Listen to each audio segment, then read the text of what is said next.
What happens when a comic book about a time-traveling cop gets turned into a 90s sci-fi action flick? You end up with Van Damme, one dodgy politician, and a timeline held together by glue. So how did a box office hit end up with a failed TV series and a direct-to-video sequel nobody gave a crap about? Let's find out. This is the history of Timecop. In the year 2004, time travel is a reality. You are charged with violations of TEC Code 40.8 time travel with intent to alter the future. It was the early 90s, and Van Damme was helicopter kicking his way through action cinema with movies like Double Impact and Universal Soldier. Around the same time, Mike Richardson, the founder of Dark Horse Comics, was putting together a new anthology with Mark Verheiden and Ron Randall. That comic was called Timecop: A Man Out of Time. It would follow Max Walker, a TEC agent who traveled back to the 1930s to stop a time-traveling thief robbing a South African diamond mine.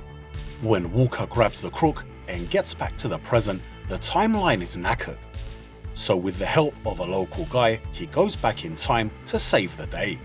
Dark Horse released that comic in '92, and soon as that happened, Richardson and Verheiden started flogging Timecop as a feature film to major studios.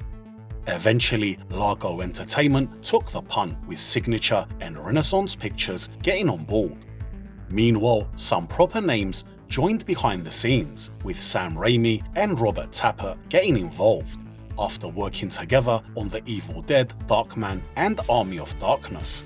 From there, Peter Hyams was approached to direct, and once the script landed on his desk, he thought the story was really clever and jumped behind the camera. That's when the movie we know today started taking shape.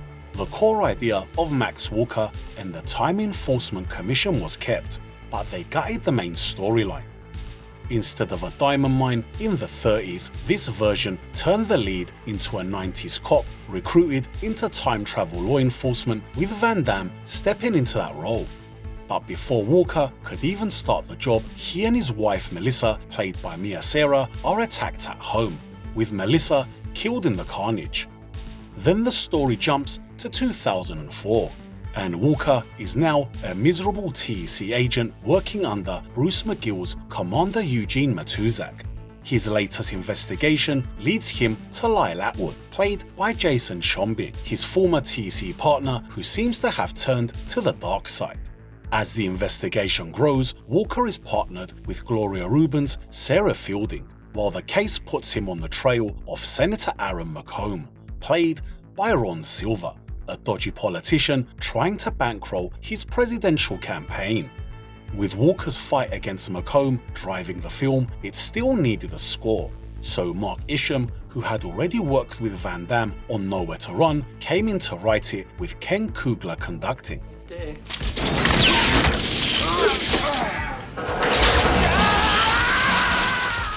Behind the scenes, the shoot had its own problems. Most of the movie was filmed in Canada, including the explosion at Walker's house.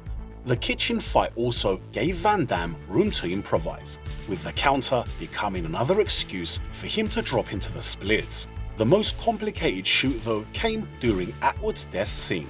Schombing said the whole section was filmed in Vancouver, with the exterior shot around one main downtown location. Inside that building, the crew built an office area with panels to give it that 1920s look. Schombing wanted to do the stunt himself, but Moshe Diamond stopped it at the last minute.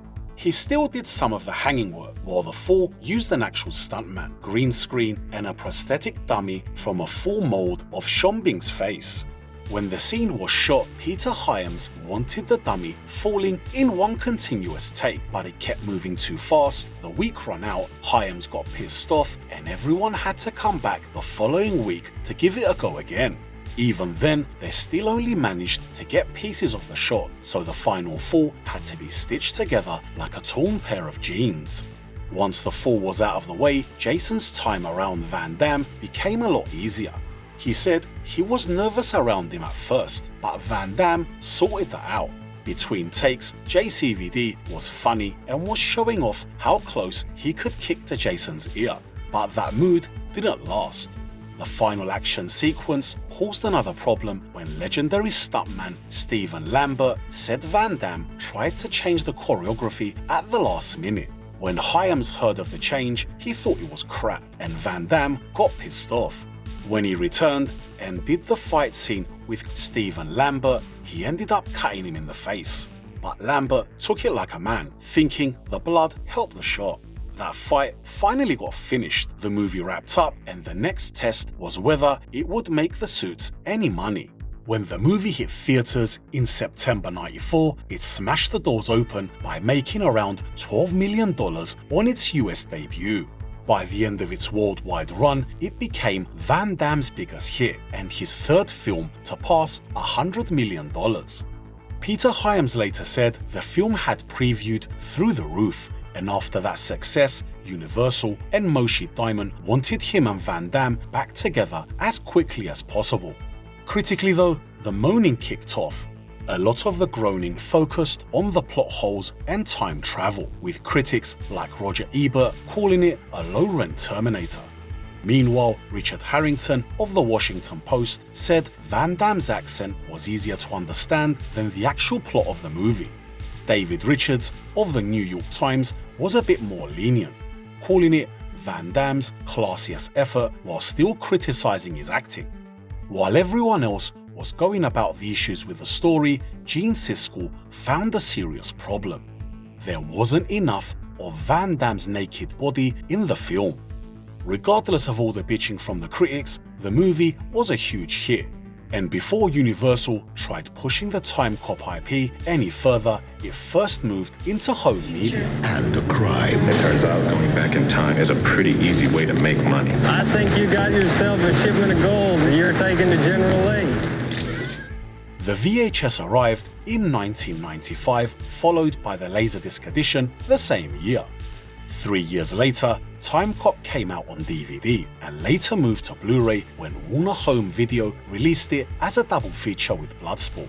Then, the film got its biggest upgrade in 2025, when Shout Studios released Timecop on 4K UHD and Blu-ray. Now for fans who want to add the movie to their collection, I've added a link in the description below, and there should be a card popping up on screen to help you check it out.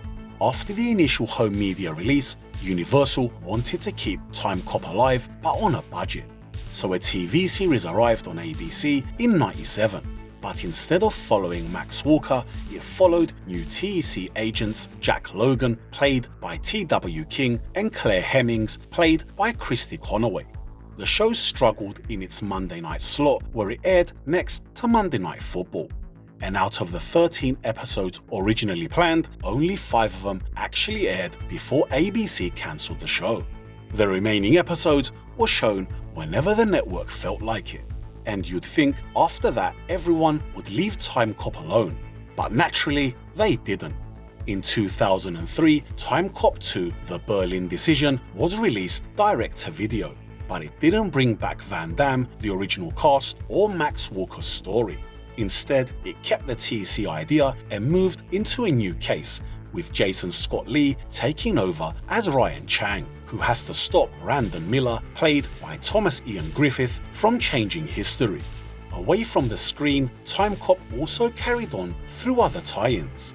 The film was adapted into a 2-issue comic book series, taking the story back to the format it came from. Also, in 1995, Cryo Interactive also developed a Timecop game for the Super Nintendo. The film still had some later support too, with Entertainment Weekly putting Timecop on its underrated films list in 2010. The same year, Universal announced a remake with Mark and Brian Gunn attached to write it, but that version has never been made. So let's move into my own take. Now for me, Timecop sits in my top 10 Van Damme films. Now the story, as I've said before, it's got loads of plot holes, and the time travel stuff sometimes doesn't really make sense. But it's a proper fun movie to watch. Van Damme is still Van Damme, and the science fiction angle gives it something different. The only thing holding Timecop back for me was a little bit of the action side. Compared to things like Hard Target, Universal Soldier, or Double Impact, it feels it needed a bit more action, especially when the final fight is so dark it's like watching the scene blindfolded. Still, with all those flaws, Timecop is still one of his best. Now regarding Timecop the series, I'm going to be honest, I've never seen it, so I can't really comment on it. But Timecop 2, that's a different story. Even if it is a straight-to-DVD movie, honestly, it's not bad at all. The action is solid, the humour works, and both Jason Scott Lee and Thomas Ian Griffith do a really good job. Obviously, it doesn't have the budget of the first film, but they've done a really good job working with what they had. I'm quite surprised it doesn't have a bigger fan base with more of a reputation as an underrated action film. Now, we're not done yet. Next time, we take a look at an underrated classic. Until then, why don't you check out our previous video on Passenger 57. Who's in charge? I am. Thanks for watching, please like, subscribe, and I'll see you in the next one.